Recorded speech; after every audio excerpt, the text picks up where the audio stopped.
तेरी धरती ते मखलूक दा खिदमतगार हां। अलहमद खुदाया तेरी धरती ते मखलूक दा खिदमतगार हां। दिल डरदा बहु विड़ियाइयां तू इखलाक दा पैरोकार हां।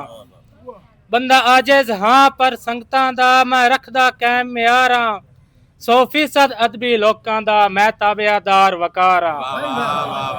100% अदबी लोकां दा मैं ताबेदार वकार हां। ते इस ईद ते आमद सजना दी मेरी होई खुशहाल उम्मीद है। थोड़े खूब लड़ाइयां कर गिनसां दर्दां दे नाल मजीद है।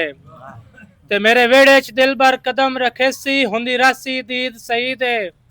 प्यारीस वकार उन जग करसी इंज वांग मनेसा ईद है।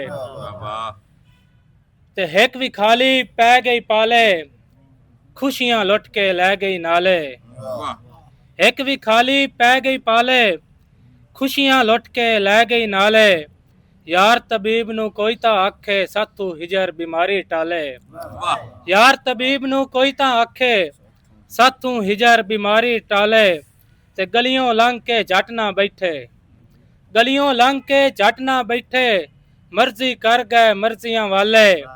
वकार मैं उस दे ईद मनेसा आवन गे जद कर्मा वाले आवन गे जद कर्मा वाले।